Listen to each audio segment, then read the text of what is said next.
Virginia Tech hoping to represent the ACC in the Women's College World Series. Clemson playing in their first ever Super Regional fell to Oklahoma State in 2 games, and UCLA and Duke battled last night. They'll play game 2 tonight, 8:30 Eastern time on ESPN2. UCLA on top of the Blue Devils, 1 game to none. I've been really impressed with the rise of the ACC as a whole, specifically in this year, and we got to talk to head coach Pete DeMoore just about it. He said that the most intense series that they played in all season long was that Florida State series, just because of the tradition that the Seminoles have as far as their softball championships. Oh, man, that came in on Hannah Adams, and her right hand is the one that was injured. It looks like it got right on the elbow guard. Yeah, if you're going to get hit anywhere, that's about the spot that you want to get hit.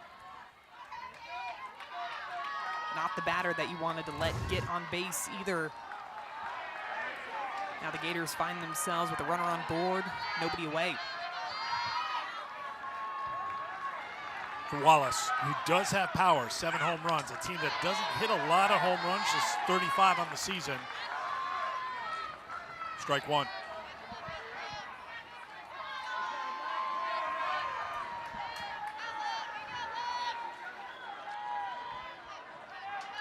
Wallace walked into first, lined out to third in the third.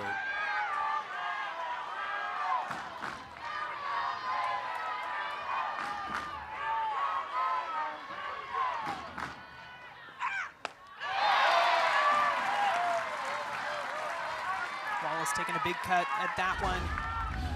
Again, a rise ball coming up in the zone. You can see her just missing underneath that pitch. Those are the types of adjustments, just looking to hit the top half of the ball, drive that thing out into the grass. The 0-2 from Lemley.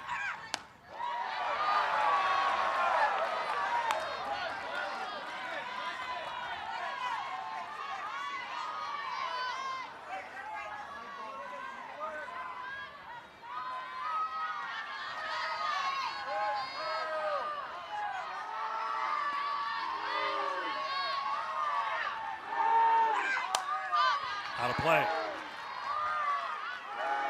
Looked like Wallace was just fighting off that pitch, knowing that the high rise balls have a tendency to get called in this ball game. And we talk about looking to hit the top half of the ball. I'm not saying you want to go up there and pound the ball straight into the ground, but it's amazing if you get your barrel on top, how you'll actually end up swinging even to be able to drive line drives out into the grass. Good looking off-speed pitch out of the hand of Emma Lemley there, just changing things up a bit, pulling the string on that one. I like that call, going with the off-speed, knowing that Skylar Wallace is trying to time up those rise balls.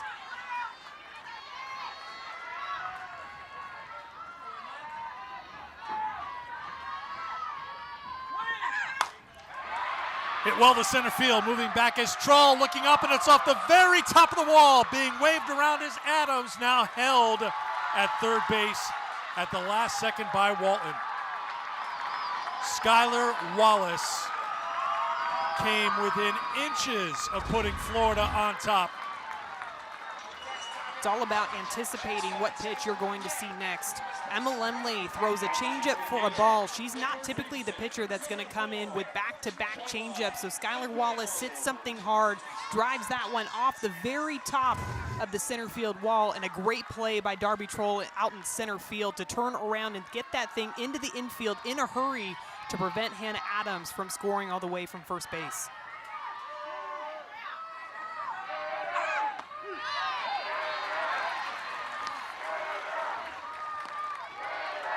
So the second hit of the regional for Skylar Wallace. Adams at third. Eccles at the plate, who's 0 for 2 today.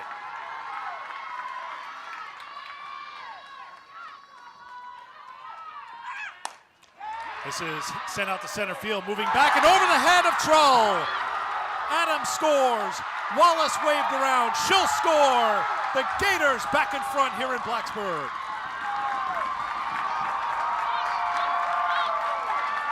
Charlotte Eccles coming up big when her team needs it the most. She had a great swing in her last at-bat. adjusting to a pitch, letting go of her bat, driving it back up the middle. She gets another pitch on the outside part of the plate. Look at how she lets go of her bat to allow her hands to travel with that outside pitch, driving it over the head of the center fielder to allow 2 runs to come across the board and give the Gators the 1-run lead.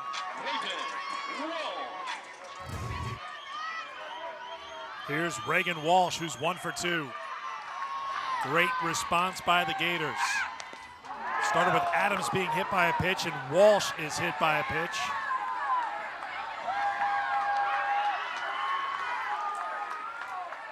Almost looked like it got Walsh right there on the forearm. Oof. Athletic trainer Caitlin Towers quickly out there to check on Reagan Walsh, who went down on the contact. Half smiling. Amanda Lorenz is laughing about it. I guess you can laugh now about it, but seems to be okay. I think that could be it for Emma Lemley, who hit Adams. She hit Walsh. And they'll come to their feet here in Blacksburg to salute the freshman. She leaves with her team down a run in the 5th. Oh, Virginia Tech would love to keep it a 1-run game right now. They'll bring in Keely Rochard to try to do just that. Rochard, one of the most dominant strikeout pitchers in the country. She has that explosive rise ball jumping way up out of the zone, and she got the Gators guessing all game long. They weren't sure if they were going to be attacking the drop ball, the rise ball up and out of the zone. And that drop ball has been a big piece of her success this season, to have something different, something moving in a different direction than what you usually anticipate seeing out of her hand.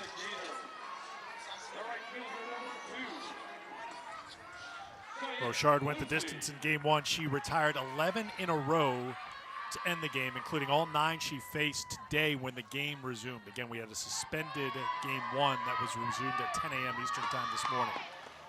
Lindsay takes ball 1. Rochard's going to bring the ball to the mid-60s. It's that explosive, jumpy rise ball. When it comes out of her hand as a batter, you think it's going to stay right about belt high, and by the time you swing, that thing is moving way up and out of the zone. Like we mentioned, that drop ball has been a huge piece of her repertoire this year, along with that off-speed pitch to see if she can induce some mishits, let her defense work behind her. Lindsay squares, pulls it back, and takes the ball. If you're looking for Oklahoma and UCF, they are getting underway in Norman. We're going to start coverage of that on ESPN2 and then get everyone there when we're done here in Blacksburg in game 2 of this super regional between Virginia Tech and Florida. Again, Florida needs a win in this game 2 to force a game 3 to decide the super regional tomorrow. A Virginia Tech win, and they move on to Oklahoma City.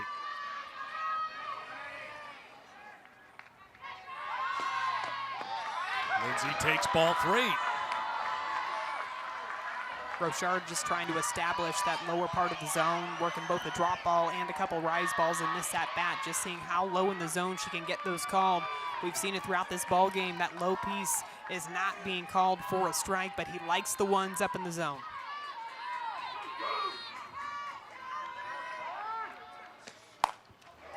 Swinging at the 3-0 and sending it foul is Lindsay.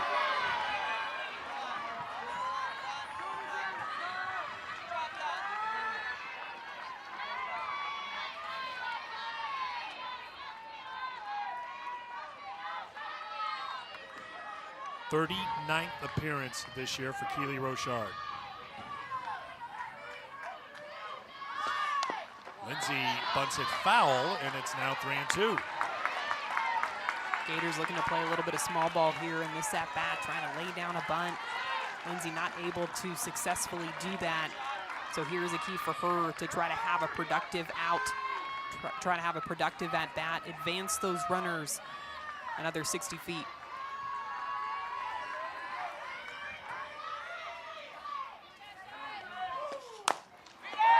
Chopped to Rochard. There was a collision between second and third as the pinch runner, Christina Wellen, tried to get to third base.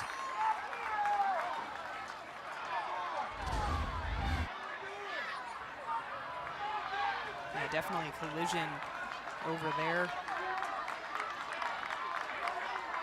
Play went to first where Lindsay was retired, and the runner's moving up to second and third, so I think Pete Moore wants a conference with the umpires to clarify what's determined on the field here. And it looks like the umpires called interference on the defender because she was not the one fielding the ball. Now, had she been going to make a play on that ground ball, that's when you start to see the runner interference. But I think that's what Coach DeMoore is coming out to have a conversation with the umpires with, to try to talk to them about how she was on her way to try to make a play on that ground ball. Taking another look at it here, this one, smart by Rochard to make the play on it, and you could see that Kelsey Bennett was charging up to try to make a play. Coach Moore not happy about that call. Umpires awarding Welland the base over at third. So Welland's at third. Longley also pinch runners at second. In the end, Lindsay does her job. She had squared a few times. The chopper gets the runners over second and third with one down. And here is Katie Kistler.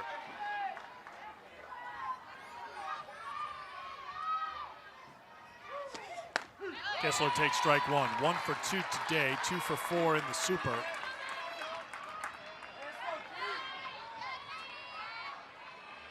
Five for 10 in the NCAA tournament.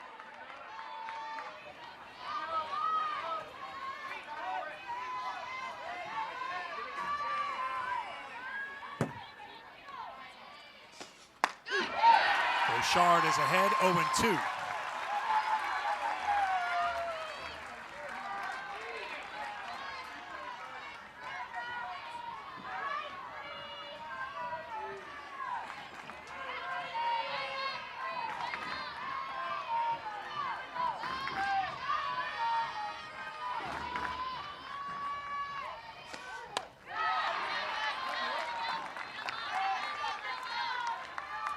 The inning started with Hannah Adams getting hit by a pitch. Skylar Wallace followed with a double that missed going out by a matter of inches in center field. Charlotte Eccles with the clutch 2-run double brought in Wallace and Adams. Kistler fouls it out of play. I think as a batter, when you're going up against somebody like Rochard that tunnels her pitches so well, you almost have to have the game plan to attack one or the other, either that drop ball or the rise ball. Here with Kistler finding herself in a 2-strike count, you got to try to fight off everything that she's bringing in there.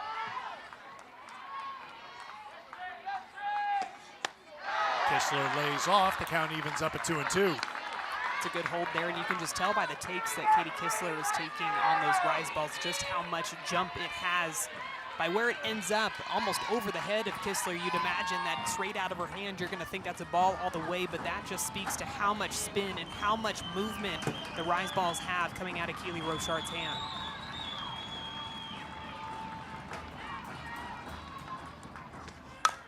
Kistler to second. The throw comes home. It's offline, and the slide's a great one by Welland, and Florida adds on a run. Gators on top 4-2.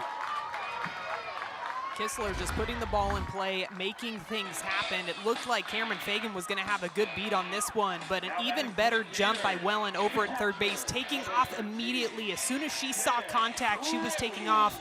A great slide to avoid that tag and brings another run across the board for the Florida Gators. Longley moving on to third. Kistler safe at first on the fielder's choice. Give her an RBI as well, and here is Sam Rowe. 3 runs in the 5th inning for the Gators. Rowe lays down the squeeze. Here comes the runner home, and Florida adds on a run. The Go Gators getting it done here in Blacksburg, now on top 5-2. We saw this from the Gators last weekend in the regional. If they have an opportunity to play small ball, they are going to do it. And right here, Coach Tim Walton sees that the corners are playing a little bit far back, and Sam Rowe laying down a perfect bunt to Keely Rochard, who has no other choice but to throw the ball to first base because of the jump that Sarah Longley got off of third base as soon as that ball was put down in fair territory. Just a perfectly executed squeeze play by the Gators.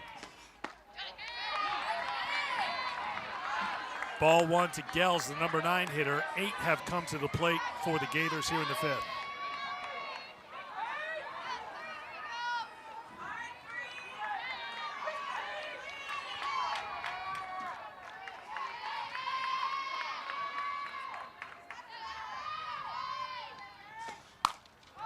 Fouled off.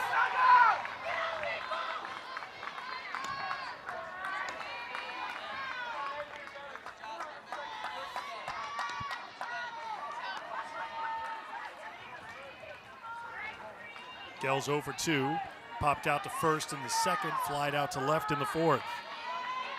Gators had a 1-0 lead after 3. Virginia Tech got 1 in the 4th, 1 in the 5th, but the Gators have responded with 4 in the 5th rather, to put 5 on the board. A ground ball to Bailey at first to retire the side.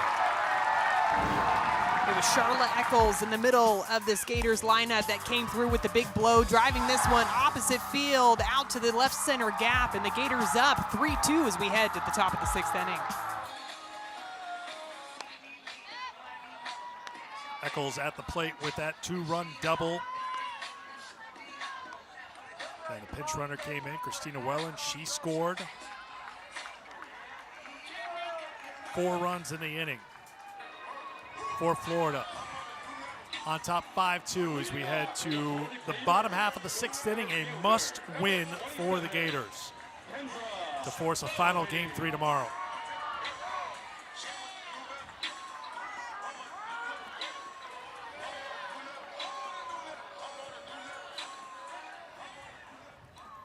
Pete DeMoore is checking in with the home plate umpire and then heading out to Keely Rochard. I wonder, he's going to take the ball from his ace here in a 3-run game.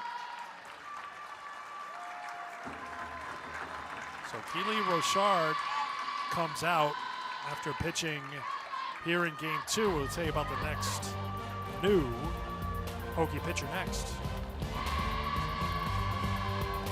So Keely Rochard into cheerleader mode right now. The 3rd pitcher of the day for Virginia Tech will be Ivy Rosenberry. Yeah, Rosenberry, the sophomore, coming in to throw here in this ball game. Going to bring the ball with high velocity, so a different look than we saw out of Rochard. She's going to bring the ball a little bit faster, high 60s, works both sides of the plate, primarily down in the zone. Going to try to see if she can get these Gators to hit some ground ball outs to her infield. Second appearance of the NCAA tournament for Rosenberry. Falby tries to bunch her way on. It's foul ball for strike 1.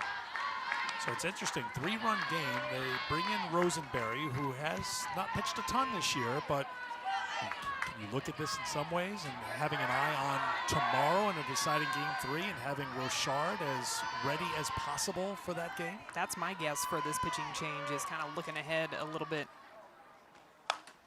Kendra Falby with a solid single to get things going for Florida here in the 6th. 2 for 4 today. Falby coming in, getting a drop ball a little bit up in the zone and takes her barrel straight to it, driving it out into the left center gap. And this is the speed that Florida wants on base. This part of their lineup is where they put the most pressure on the defense to have to force them to make plays.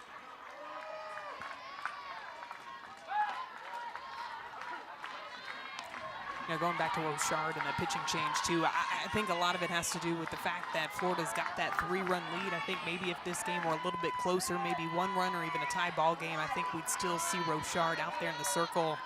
But Coach Pete DeMoore deciding to pull her out of this ball game to try to save her arm for a possible Game 3 tomorrow. If there is a Game 3 tomorrow, the start time will be determined after play today. And as you look at it, well, Arkansas and Texas, they're wrapping up their Super Regional today. That's 1-1. So the winner of that game tonight in Fayetteville, this afternoon rather, 4 o'clock Eastern on ESPN, will go on to Oklahoma City. Oklahoma State has wrapped up that series in Stillwater. Oklahoma trying to end their series in Norman. 4 o'clock Eastern time today on ESPNU. Arizona will try to wrap up that Super Regional against Mississippi State in Starkville. And you look out west, Tempe, Stanford, Los Angeles, all later starts today. This one is hit well down the left field line, but moving over with room is Brown. Hannah Adams is retired, 1 away. Solid swing by Hannah Adams. You could just see that lefty tail when she swung the bat, the ball tailing down towards that left field line, and Kelsey Brown able to track that one all the way to the line. And for a second, I thought we might see Kendra Falby try to tag up on that foul ball, but she decides to stay over at first base.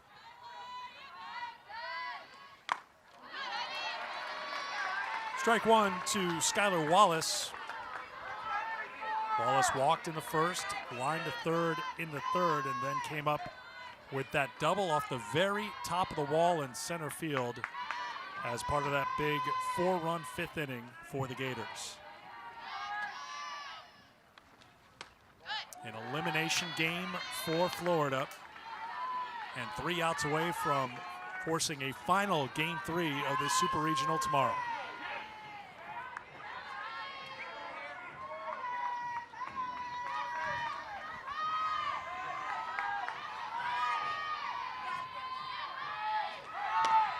There goes the runner, and sliding in safely is Falby with another stolen base. That is her 36th of the season, and that stolen base will set a new Florida record, 130 for this Florida team, breaking the record set by the 2007 Gator team.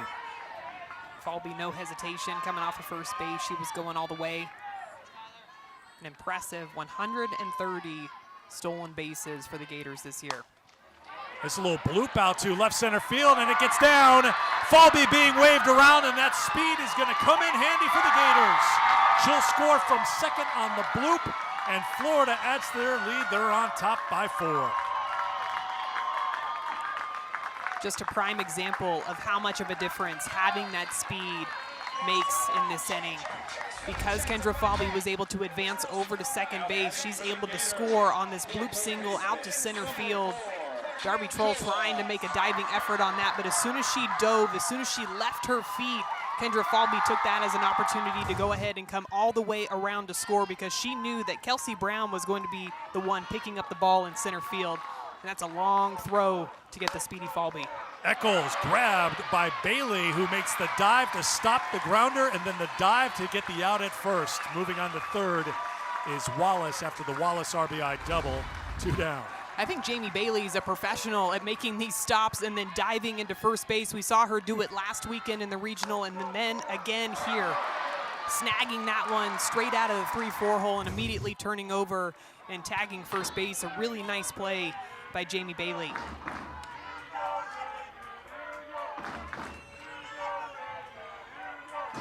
So Wallace at third.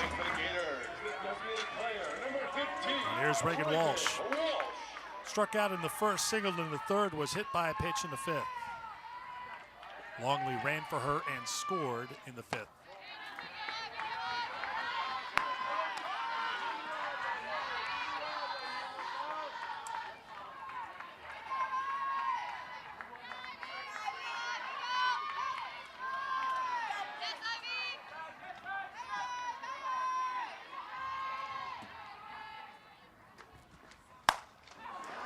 Line drive, fair ball. Wallace scores, Walsh around first, and the Gators lead 7-2, getting a step closer to a Game 3 tomorrow here in Blacksburg. You want to try to tack on as many insurance runs as possible in this inning, and this is an off-speed pitch coming out of the hand of Rosenberry, a 62-mile-an-hour pitch, and you could see that Reagan Walsh was just slightly out in front, but gets enough barrel on it to keep that one fair down the left field line to extend the Gators' lead. Here, 5 runs now in the bottom of the 6th. After being shut out in Game 1 of this Super Regional by Keely Rochard, Florida has put 7 on the board here in Game 2.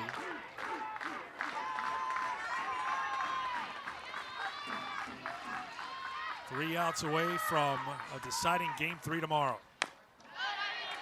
0-2 to Cheyenne Lindsay, who's 0 for 3.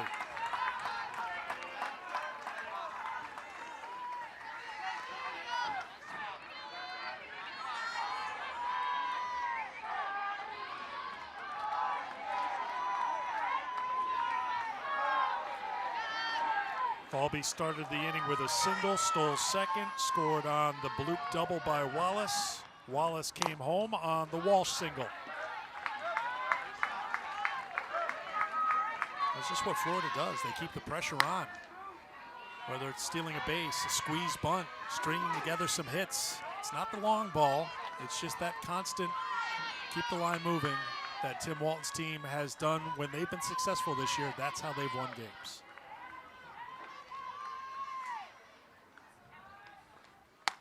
Up and into Lindsay for ball one. I think when we think of pressure, too, that the speed puts on, I think we just think of it in terms as the defense, specifically the infielders. But I think about the pressure that it puts on the pitcher in the circle. You're having to put more pressure on yourself to try to bring the ball into the strike zone, try to make sure you're preventing runners from even getting on base. Back up the middle, grabbed by the second baseman, Fagan, who flips to second to Bennett for the force. 2 more runs for the Gators. Last chance for the Hokies coming up.